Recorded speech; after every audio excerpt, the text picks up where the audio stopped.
Good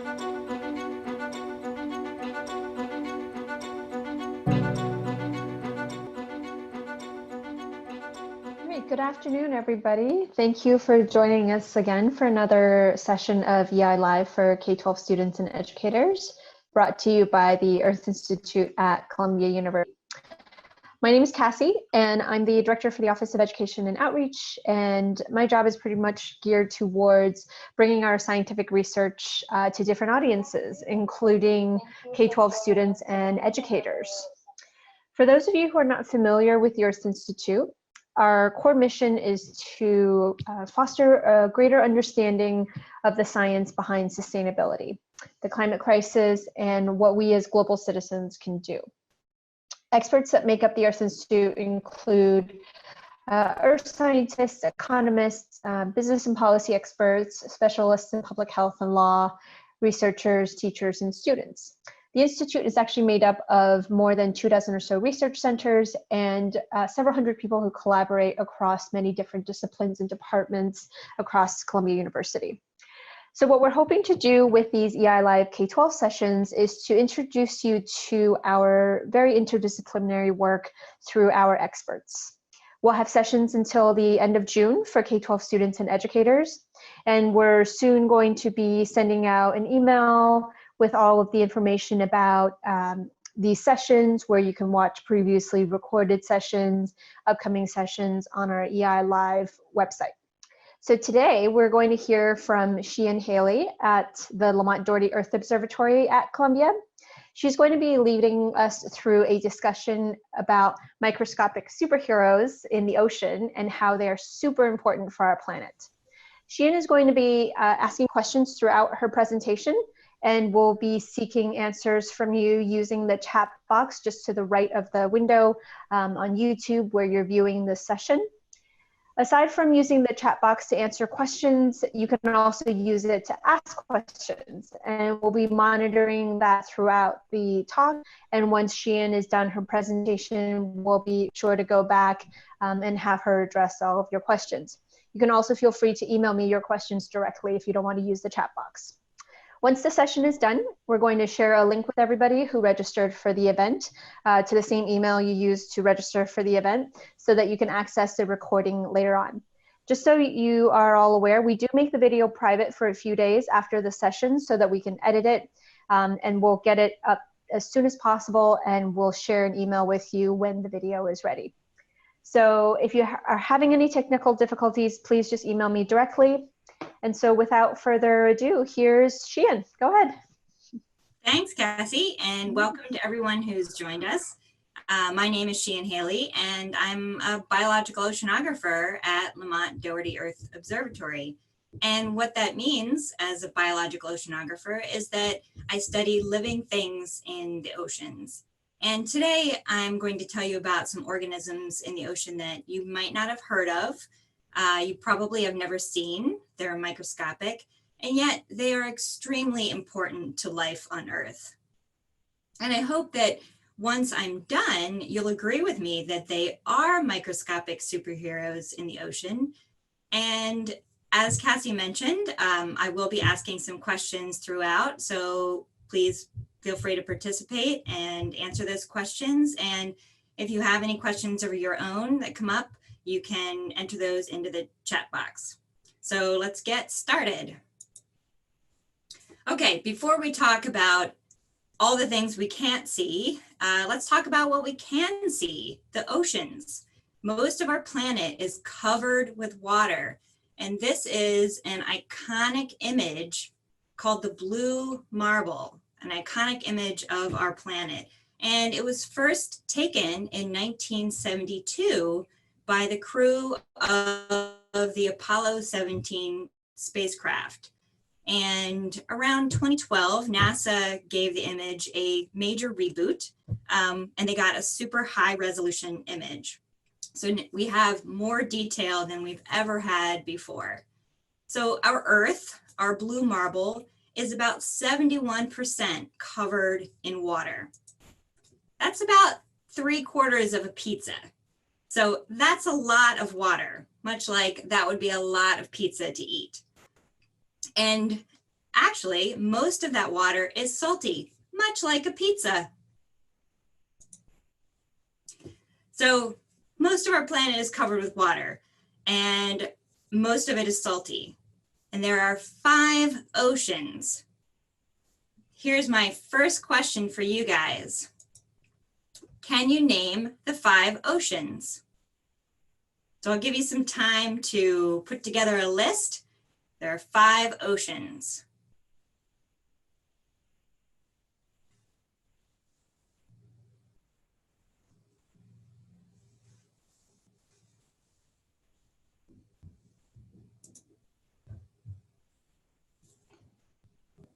Okay, do we have any answers coming in? Not quite yet. I will definitely let you know as soon as we start to see some. I think some people are still just logging in as well. Ah, okay. Well, I think I'll keep going and we can have them weigh in, see if they're right. So the 5 oceans are the Pacific, the Atlantic. Oh, wait, sorry. Okay, we have some coming in. Yay. Okay, so Atlantic, Pacific, Indian, Arctic, Southern. Let's see if we have any other Pacific, Atlantic, Indian, Arctic. Yeah. Yes. Those are yeah, lots of right answers. Yeah. Excellent. Well done. So you're correct. The Pacific, Atlantic, Indian, Southern or Antarctic, and Arctic oceans are our 5 oceans. So a real quick follow-up. Which ocean is the biggest and which is the smallest? I'll give you a few minutes. Now you've got the list.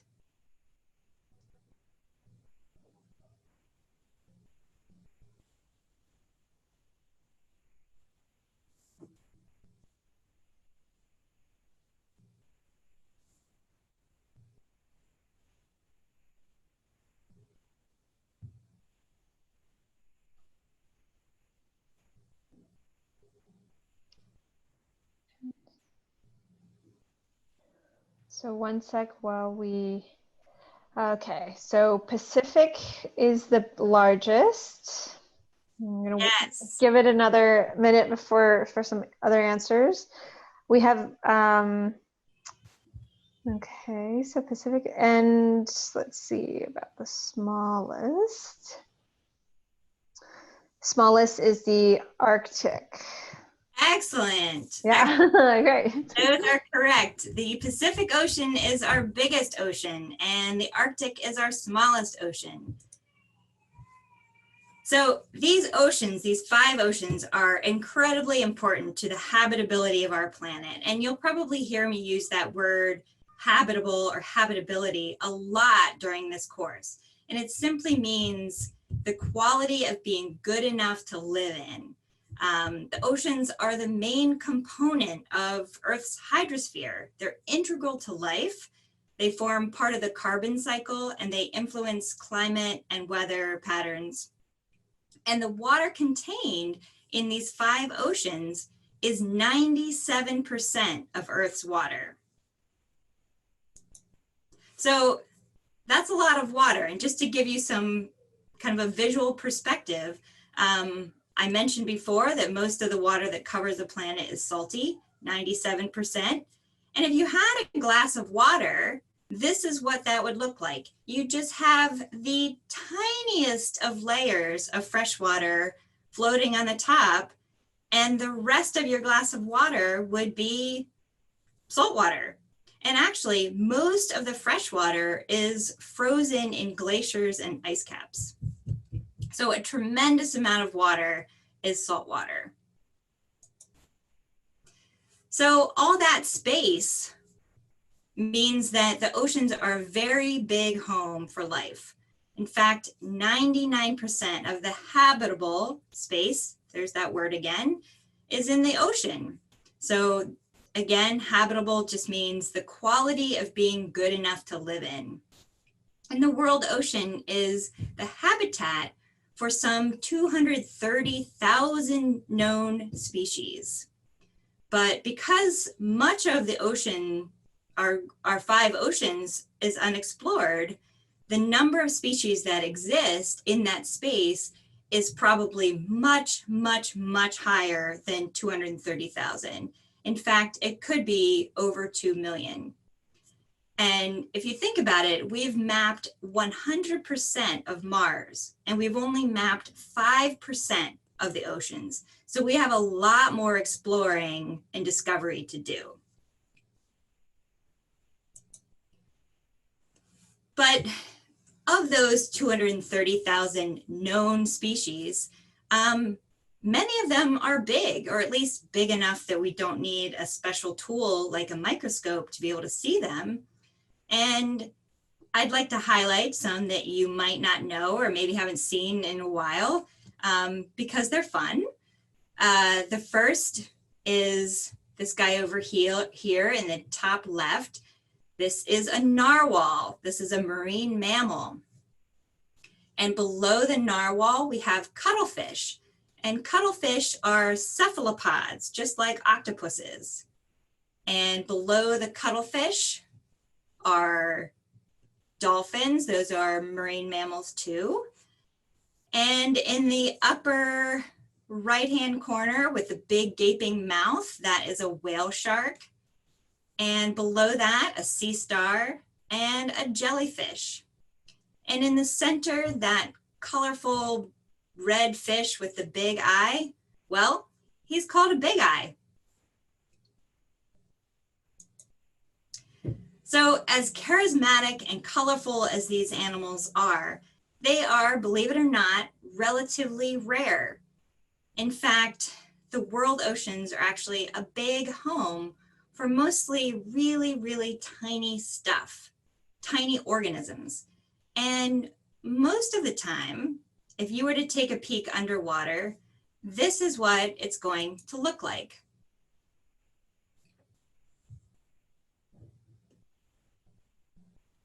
So you probably thought, well, I don't see anything. Well, that's probably what you would see if most of the time when you would dive down into the water. But it's not as empty as it looks. In fact, it's not even close to being empty. So that tiny stuff in the oceans is called plankton. Plankton means drifter in Greek, or wanderer. So all the members of the plankton community are at the mercy of tides and waves and currents and eddies. And eddies are just like little whirlpools. You'll see them in a moment. And the ocean, no matter what day it is, whether it's day or night or fall or winter or spring, the ocean is in constant motion. And to illustrate this, I'm going to show a little clip of an animation from NASA satellites showing our ocean in perpetual motion.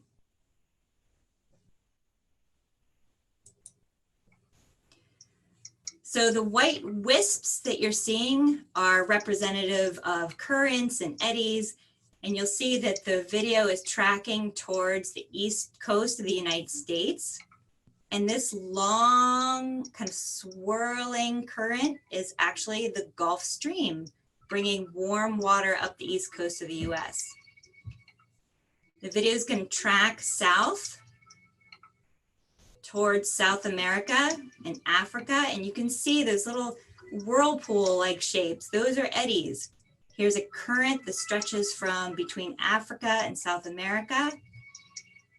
And the video is actually going to end at the Horn of Africa. So that's the southern part of Africa. And what I think is really cool is all these little eddies that are dotting the perimeter of the Horn of Africa. So you think about the ocean moving all the time, and all the members of the plankton are constantly moving with it. They are at the mercy of all those waves and currents and eddies because they can't swim against it. So who are those drifters? Well, those drifters are bacteria, they're archaea, they're fungi, they're zooplankton, and they're phytoplankton. So even though plankton, as a group, as a community, include a lot of different kinds of organisms, most people probably think of zooplankton and phytoplankton. After all, plankton is part of their names. But what's the difference between zooplankton and phytoplankton? Well, zooplankton are animals, and they include things like copepods. That's this guy over here in the far left. And if you've ever seen SpongeBob SquarePants, you have met a copepod. Plankton is a Krabby Patty loving copepod.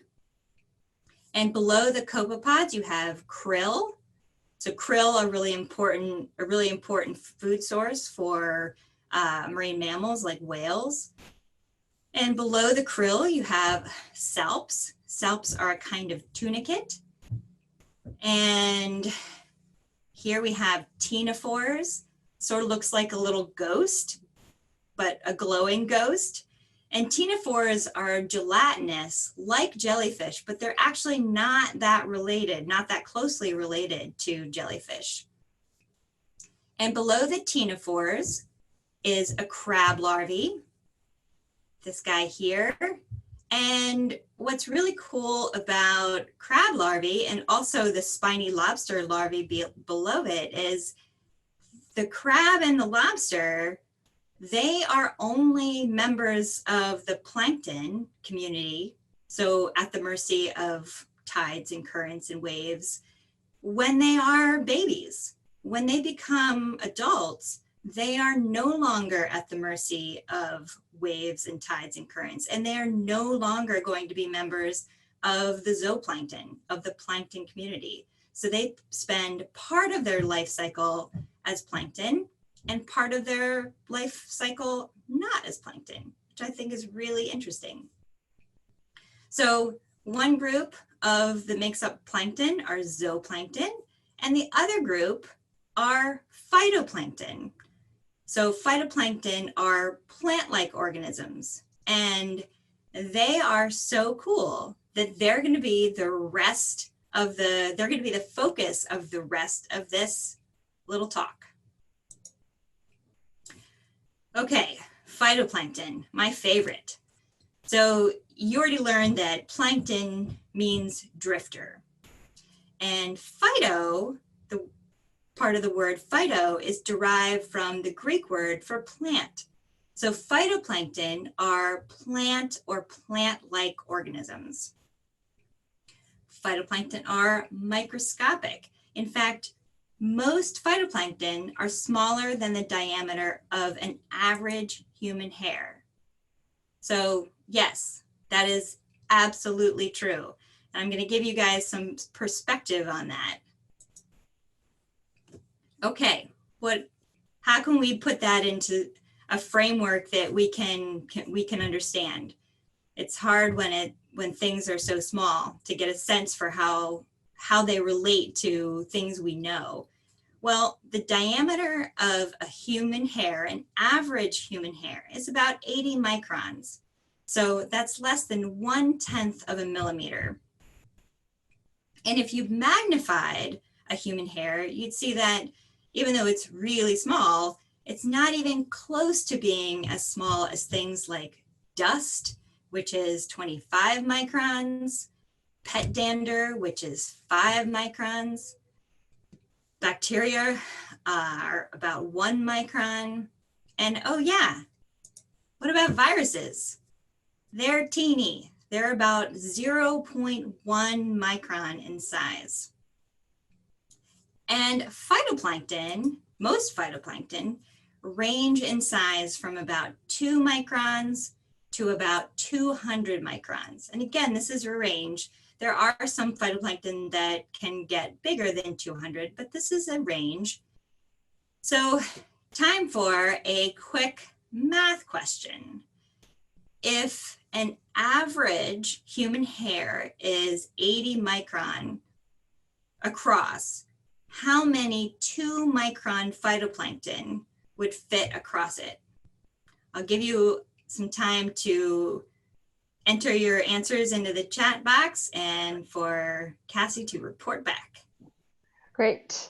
So while we're waiting on that, Sheean, a question came up as you were introducing the creatures in the ocean. And so there was a question from Val. How many species are there in the ocean? So while we wait for the math answer, maybe we can chat about that briefly. Oh, wow. Well, okay. So many thousands. So if you want to include all the bacteria, it depends on how you want to group that. We're talking millions and billions if we're adding all the bacteria and the viruses and all the organisms that live in the ocean. It's, millions, billions, depending on how you break it down. Okay. Great. So we have some answers coming in. So most people are saying 40 phytoplankton is the answer. Ding, ding, ding, ding, ding. Excellent. Yay. Great work, everybody. Great work. 40 times 2 is 80. Excellent. All right. Thanks for participating. All right. So we are on our way to listing all the things that make phytoplankton phytoplankton. They're microscopic, so you need a special tool, usually a microscope, to see them. And they are also photosynthetic, just like plants on land. So plants photosynthesize. They use sunlight, the sun's energy, to convert water taken up by plants' roots and carbon dioxide from the atmosphere. And they use that to convert to make food, in this case, sugars. And the byproducts of photosynthesis are water and oxygen. And it's that oxygen that's really important to making our planet habitable. It's really important to life on our planet. And again, that's that word, habitable, and it's the quality of being good enough to live in. And phytoplankton photosynthesize too. So real quick question, and this is a bit of a thought question. If phytoplankton needs sunlight to make food, just like plants, they need sunlight since they're photosynthetic, where do you think they live in the ocean?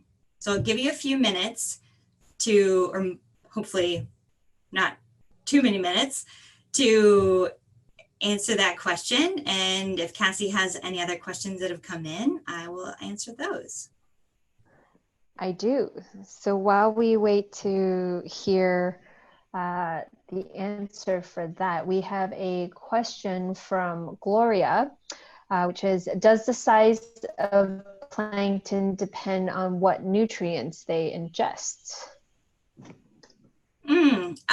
Yes, it can. It can depend on the nutrients. So if you can end up with smaller phytoplankton sizes if they are nutrient stressed. So nutrient stressed means they are denied certain nutrients like nitrogen or phosphorus. So yes, you can manipulate their size by denying them certain important nutrients. Okay. Great. So we have lots of questions about the where do we think phytoplankton need to make live in the ocean. The surface, top layer, shallow waters, not very deep, sunlight zone, on the surface, and generally surface of the ocean. Yes, those are all the answers. Yes, you're getting it. Excellent. You're exactly right. So phytoplankton need the sun. So they need to be in the sunlit portion of the ocean.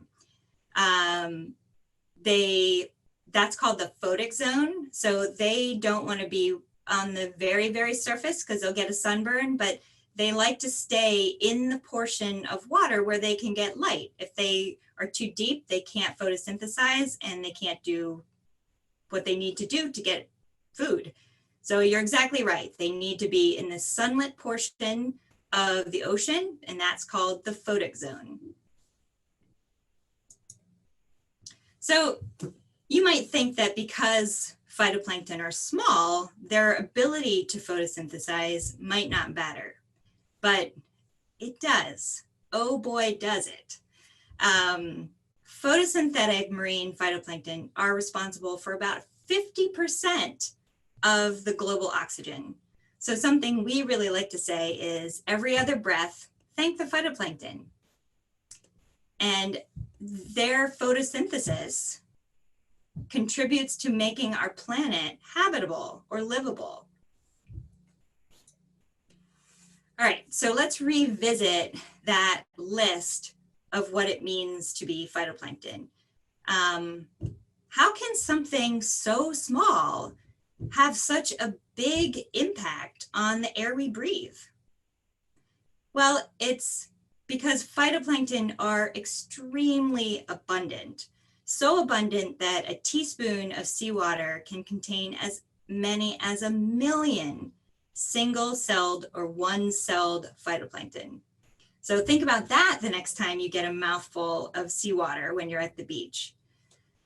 And in addition, these incredibly abundant organisms are the base of the marine food web. So they're food for nearly every organism in the ocean. So let's just look at a very simple food chain. Phytoplankton are at the bottom. As I mentioned, they're the base of the marine food web. And phytoplankton are also called primary producers. These primary producers, the phytoplankton, are eaten by zooplankton. Zooplankton are primary consumers. And then zooplankton are eaten by small fish, which are eaten by larger fish, on up to your apex or top predators like sharks and humans. But I'm curious what you guys think. Where are humans in this food chain? And maybe more specifically, do humans eat phytoplankton? I'll give you a few moments to jot down what you think, and we can, you guys can speculate where humans eat on this food chain and whether we eat phytoplankton. Okay. And while everyone does that, we had a question about what happens if phytoplankton didn't exist?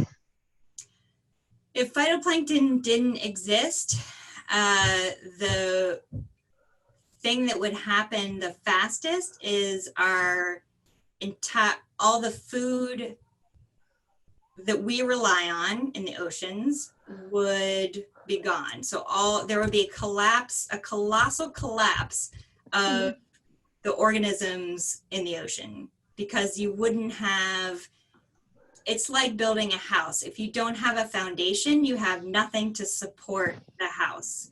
If you take away the phytoplankton, which form the base of the marine food web, everything else will fall down. So you would have a total collapse of the food web in the ocean. And obviously that would have a huge impact on humans as well. Okay. Great. So the answers are coming in for this, and everyone says, yes, we eat it. We eat phytoplankton because we eat the fish that eat phytoplankton. Yes, because we eat fish who eat zooplankton, who eat phytoplankton. Yeah, so humans, yes, that's generally the answers. Yes, okay. Well, excellent answers. And you're exactly right. We do eat the fish that eat the zooplankton, that eat the phytoplankton. But I'm going to do you one better and tell you that we actually eat phytoplankton as phytoplankton. And if you've ever seen a green smoothie, they're part of what makes those green oftentimes. Yes, sometimes there are things like kale and spinach in those, but many times they are phytoplankton, dried powdered phytoplankton that people put into smoothies and nutritional dietary supplements. So yes, we actually eat phytoplankton that has not been consumed by another organism. And zooplankton, yes, we also eat zooplankton when it has not been consumed by another organism. Humans eat krill, and I've even heard of someone, I've not sampled this myself, but I have heard of someone putting copepods on hot buttered toast. And then you're exactly correct, humans definitely eat fish, and yes, we do eat sharks. So we eat at every level of this food chain. Okay, back to our list of things to know about phytoplankton. They're microscopic, they're photosynthetic, and therefore generate nearly 50% of global oxygen. They're extremely abundant, and they're the base of the marine food web, propping all those other animals, all the charismatic stuff that we really like to look at, all propping all of those organisms up. And in all of this, we haven't really talked about what they look like. In fact, they're incredibly diverse. And here's a cartoon of some phytoplankton. And it's this diversity that I think really highlights their superpowers. So what makes phytoplankton superheroes? Well, they're superheroes if for no other reason than they produce nearly 50% of the global oxygen and help make our planet habitable. And they are food for nearly every animal in the ocean, but also because of their adaptations for surviving in the ocean, which I think are particularly compelling superpowers. Okay, time for another quick question. Can you remind me where in the ocean phytoplankton live? So this should just be a refresher.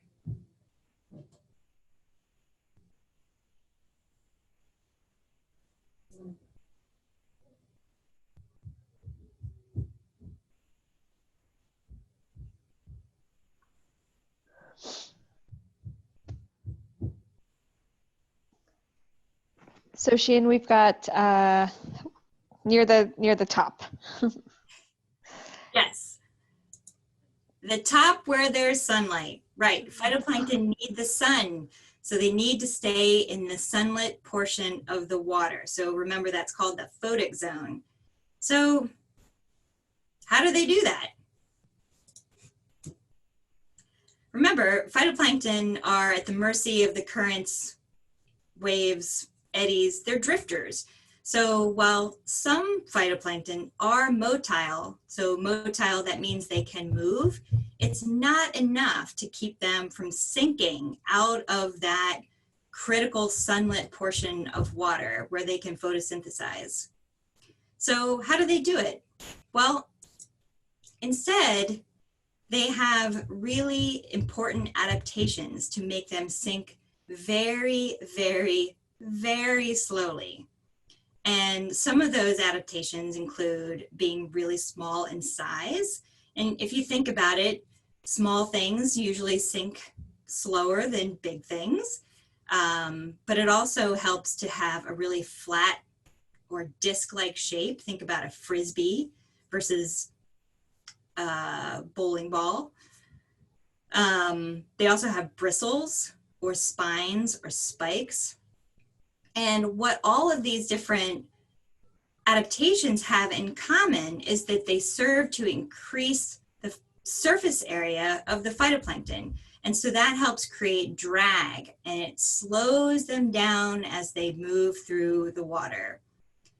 And if you think about, another way to think about it would be if you're getting ready to jump in a pool, if you keep your arms straight beside your side and you jump in, you're gonna sink pretty quickly because you're aerodynamic. You're as stretched out and compact as possible.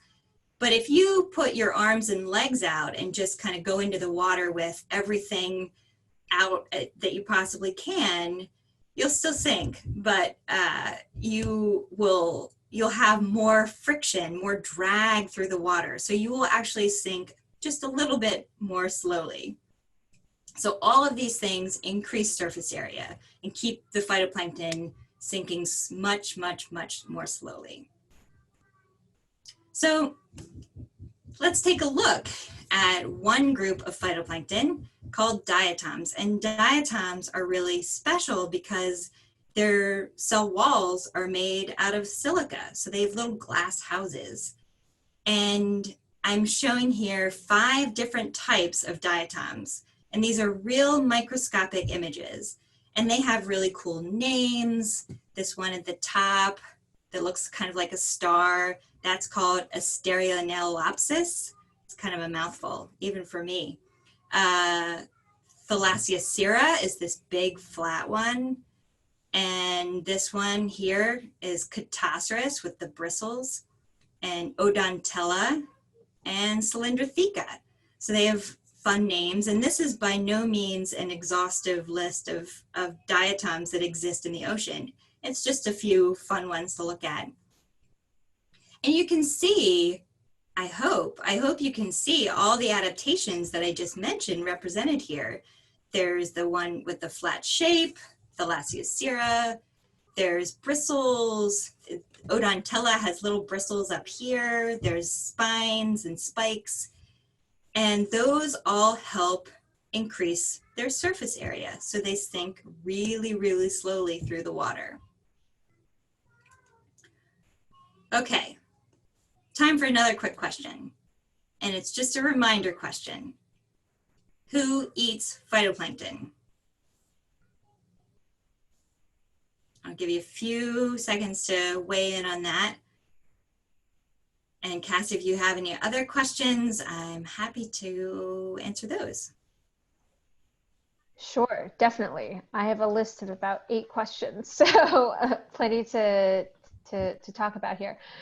So there was a quick question about what would happen to the atmosphere and the air we breathe if we lost half of the plankton population that we have now, phytoplankton population that we have now.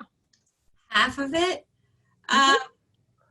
Well, it's a little complicated. So it would take some time for the oxygen levels in the atmosphere to change that dramatically. I mean, so there's kind of a historical buffer. So it would take some time for there to be a loss of oxygen in the atmosphere from a reduction of about half. So we'd be fine for a while. Okay. All right. Good to know. Thank you. So the answer to this is everything and everyone. Everything in the oceans and human beings. Yes. It's true. It's sort of a trick question. Well, the most problematic, if you want to put it that way, predator for phytoplankton are not humans, fortunately, because we're really good at decimating things, but zooplankton, those primary consumers. So if you are a phytoplankton and you've figured out how to keep yourself from sinking out of the sunlit portion of the water, the next thing you have to think about is, how do I protect myself? And some of the same things that keep phytoplankton afloat are also not very tasty. So those bristles and spines and spikes, if you are a zooplankton, that's a lot of sensation to try to get into your mouth parts. So that helps to protect them. But phytoplankton have some other really amazing adaptations to protect themselves. Some produce toxins, some are capable of bioluminescence. So let's look at another group of phytoplankton called the dinoflagellates. And again, this is just that we have diatoms and dinoflagellates, but there are so many other different types and different groups of phytoplankton.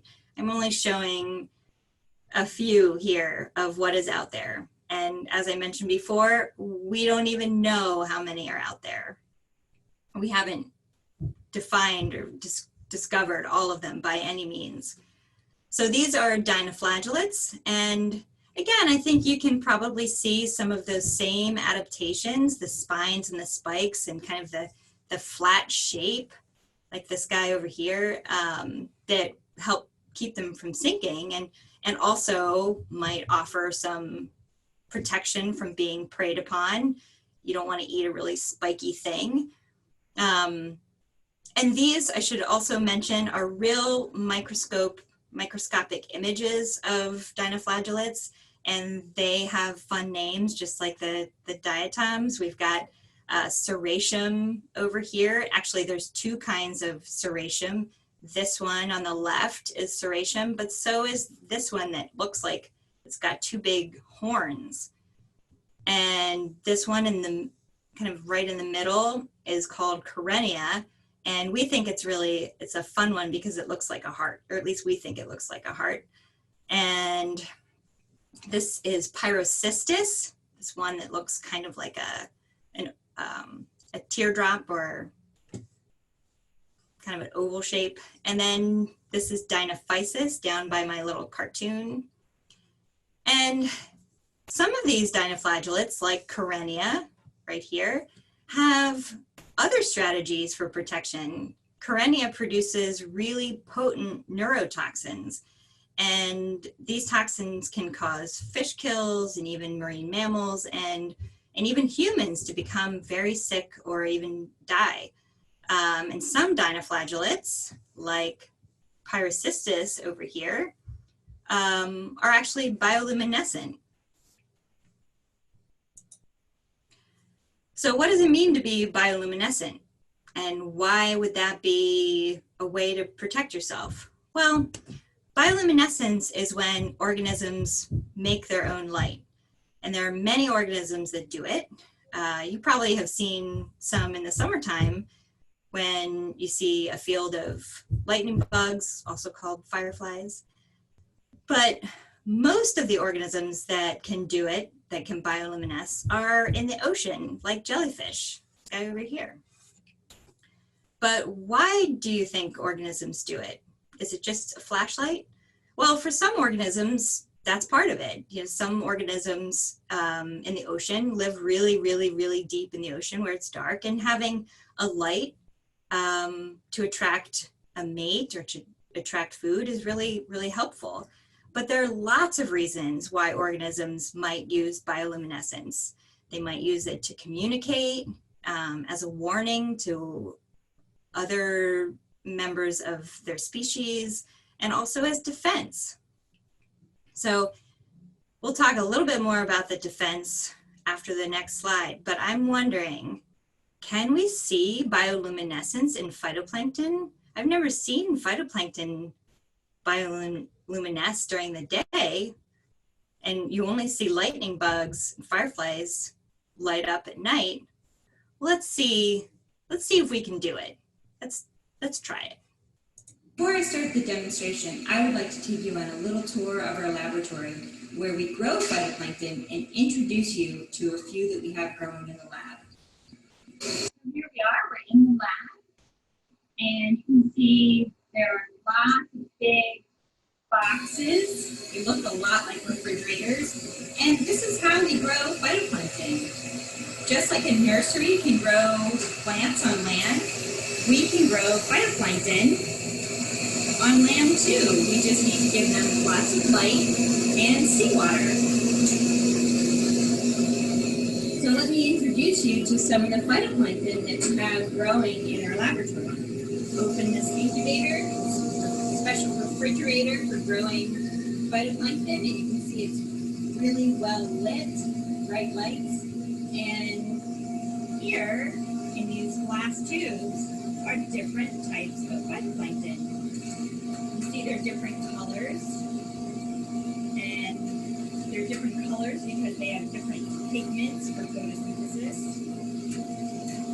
And while these phytoplankton are definitely special, they're not actually the phytoplankton that I want to highlight today. Instead, the phytoplankton I want to highlight today is this one. These big flasks are called volumetric flasks. And it doesn't look like there's a whole lot in them. I'll hold one up and see what you see. That there is stuff in there. It's not very interesting. It just sort of looks like little specks. But I'm going to show you that this phytoplankton, this dinoflagellate, is really, really special. So I'm in a very dark room.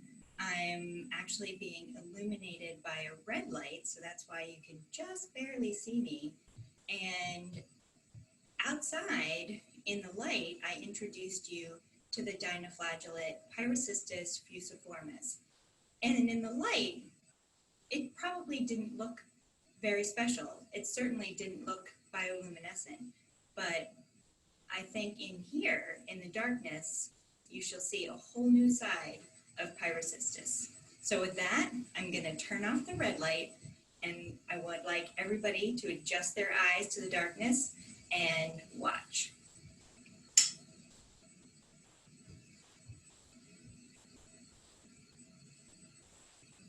So here you can see some cells flashing. And here we go. Let's try it again. So you can see a few cells swirling around, forming a blue color. Let's try it again. Let's try it again with another flask.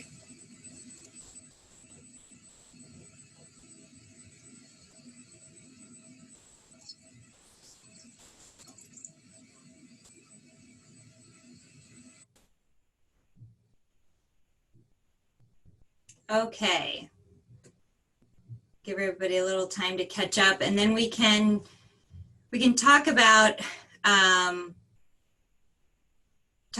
why Pyrocystis, why bioluminescence would protect Pyrocystis, and it's actually a really cool thing.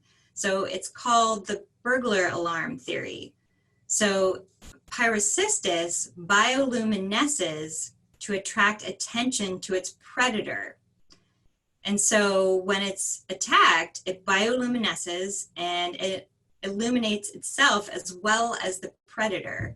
And so when the predator is illuminated, it increases the chance that the predator itself will be preyed upon. So it's sort of like shining a spotlight on the thing that's trying to eat you and say, hey, everything that's bigger than this thing, come get it, because it's right here.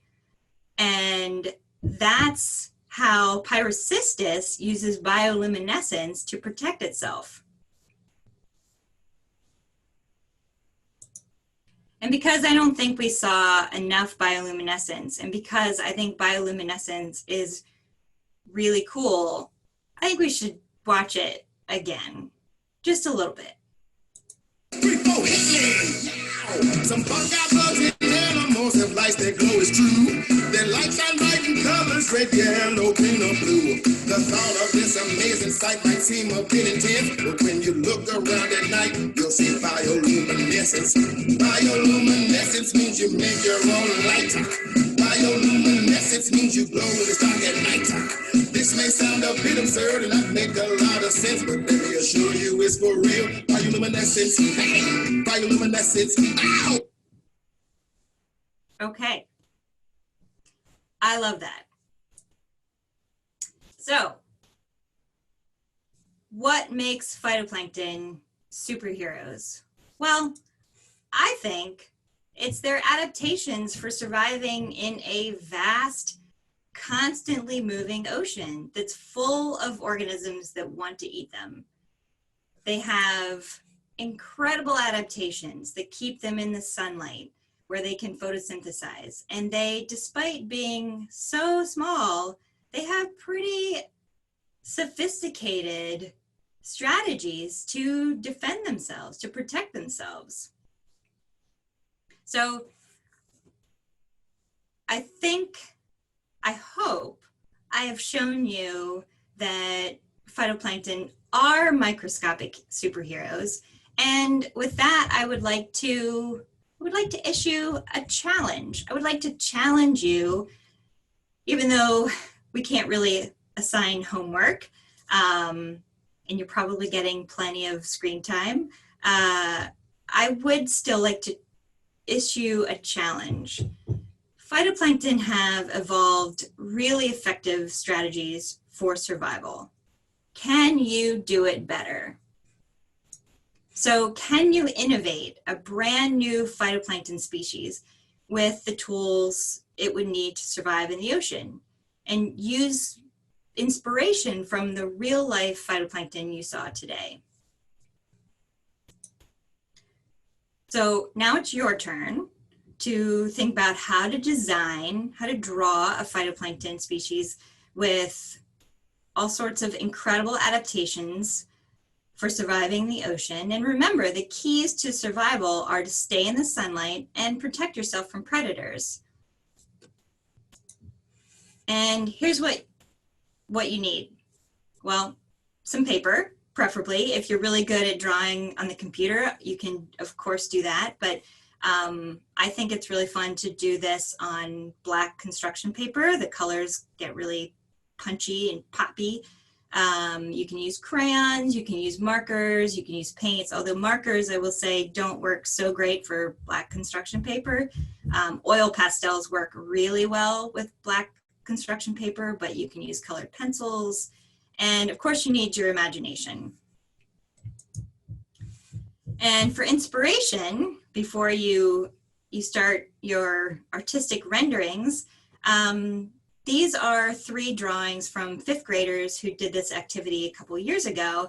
And you can see they outfitted their new species with a floaty, that's this arrow over here, a little inner tube around its midsection. There's also a life jacket and a propeller. And so those are all things that these kids thought would be pretty cool tricks to stay in the photic zone and stay near the sunlight. And then there were also protective adaptations like spikes, and this one over here actually, I think, produced some ink and had armor. So there were some really great adaptations and innovations, and I hope that you can come up with some new and even more innovative ideas.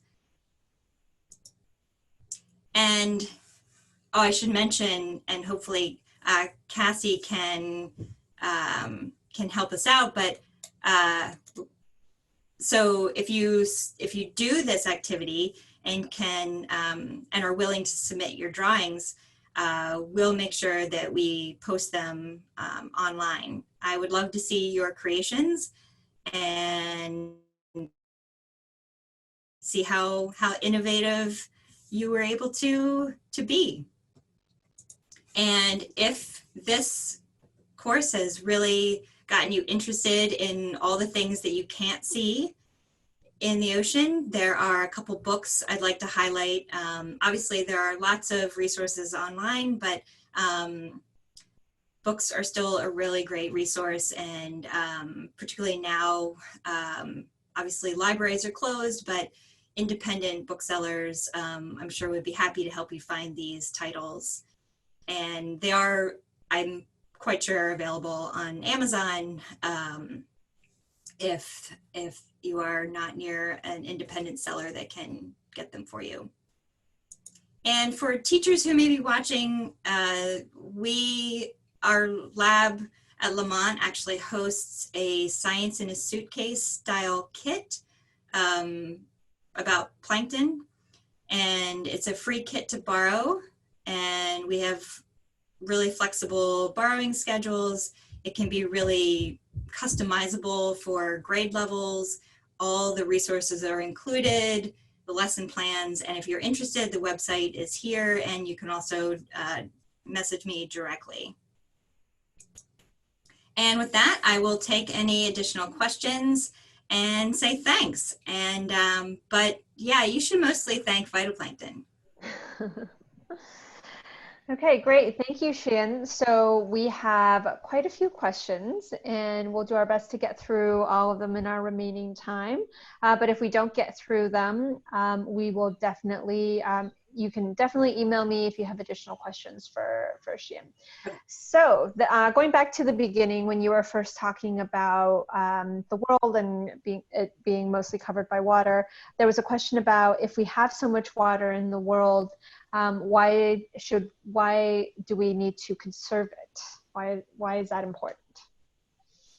That is a great question. So most of the world's water is salty. So if for humans, we can't, and most animals, we can't drink salt water without some serious negative impacts. And seawater can be desalinated, but that is problematic for other environmental reasons. So the amount of fresh water we have on our planet is really small, and a lot of that is tied up as frozen water in glaciers and ice caps. And so the amount of free-flowing fresh water is actually quite scarce. So that's why conservation is so important, because we see our blue marble and we think it's a very aqueous planet, and it is. It's just not it's not suitable for most organisms to consume without desalinating it. Great, thank you. And the next question is, do phytoplankton get minerals from water like plants gets minerals from soils? Yes, they do. Okay. So they need nutrients just like you give your plants in your backyard, if you have one, nitrogen and phosphorus, and they take it up from the water. Okay, great. And this next question is about how do we catch phytoplankton? So all those great sort of tubes and flasks you showed us in the lab, how did you get those? Yeah, that's a great question. So so there's two ways. So believe it or not, there are zoos for phytoplankton. So there are places in the United States and internationally that have culture collections. So they basically grow. Uh-oh. Okay, everyone, we're going to try and get Sheean back. So give us 1 or 2 more minutes. I'm going to have her try to either call in or just dial back into this Zoom meeting. But while you're all here, I should actually I'm going to take this opportunity to say that as a reminder that you should definitely take Sheean up on her challenge to submit your own phytoplankton images and what you think they will need to survive. And we would absolutely love to get some drawings in, whether it's physical drawings, or you could just send us, take a photo of what you've done, whether you've done it on construction paper, whether you've done it on your computer. Share those with us, and we'd love to feature that on our websites. And we'd love to see what you create and what you've learned as a result of this phytoplankton lesson. And if we don't get Sheean back, what I'll suggest is that for those of you that also had additional questions, feel free to email me directly. She is trying to get back into the room, so I'm hopeful that we'll get her back, because there were a couple of great questions that were still left that I really wanted her to address. And if we don't get to those questions, and if we're unable to get her back, definitely email me if you had additional questions, and we'll make sure that she responds as well. And I'll just say that once we wrap this session up, the video will actually be made private, so you won't be able to access it via the same link. So we will make it private, and then after a couple days, we'll finish editing it, and then we'll post it publicly, and then it will be available to everybody forever. And it'll live on YouTube, and we'll provide you with the link. And we will make sure that we get that out probably by the end of this week, if not very early next week. Thankfully, she was able to make it through her presentation and show you the phytoplankton that she works with on a daily basis. Her group, the Diarman Lab at Lamont, does some really fantastic work. We'll be happy to share the website for their link, or the link for their website, I should say, and be sure to share that with everybody when we send out the final video. So with that, thank you very much again. Oh, she might be back. She might be back. Just as I was saying that we may end up cutting it short. So Sheean, can you hear me? Yeah. Okay, great. So you were, I believe, in the middle of one of the questions.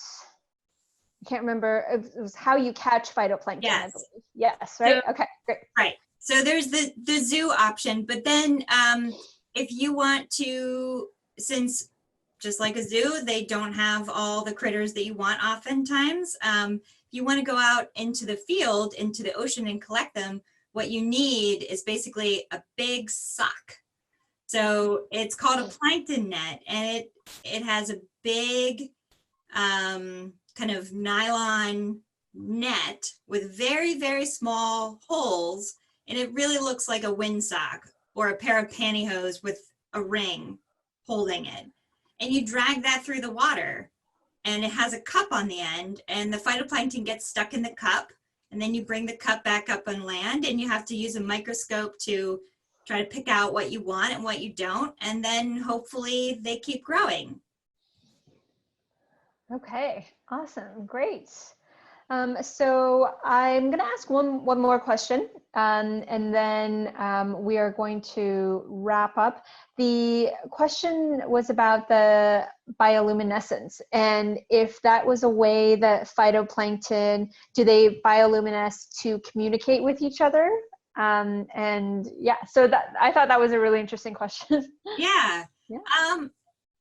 Well, okay, so let me preface this by saying that bioluminescence is something that scientists are still trying to learn about, because there are so many suggested reasons for why they might do it. So yes, I think it's absolutely possible that phytoplankton are using bioluminescence to communicate with one another. I mean, certainly, you know, it's not just a protect myself and that's it, but these phytoplankton are in groups, just like I had them in the flask. They don't, there's not typically one floating around. They're typically surrounded by other phytoplankton just like them. And so if one starts to flash, then yeah, they're, you know, they're not smart the way we might think of them as, you know, being smart, but they have ways of sensing what's going on around them through chemical cues. And so yes, I absolutely think that it could be a communication tool as well as a defense tool. Okay. Well, great. I think that is a really interesting question, and I think it's a great way to wrap up the presentation. So Sheean, while we lost you for a sec, I reminded everybody about the submitting their phytoplankton images, and that we really love to see them.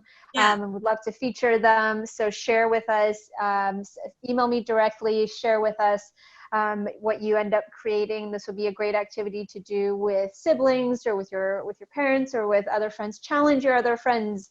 You know, share this presentation with friends if you found phytoplankton to be super cool. And we'd love to see some submissions from you. So Sheean, is there anything else you wanted to add before we wrap up? Oh, just that, I want to thank everybody again for joining us for this talk. And if you have additional questions, I'm happy to address them either through Cassie or directly messaging me, because since we did get interrupted. Not a problem at all. Okay, great. So thank you, Sheean, for doing this. I always learn a lot during these sessions, and this was no different. I will be in touch, like I said, with everybody with the final recording. And if you do have questions in the meantime, feel free to contact me. And we look forward to having you join another EI Live K-12 session in the near future. So have a great rest of the afternoon. And thank you again, Sheean. Thank you. Okay. Bye, everybody. Bye.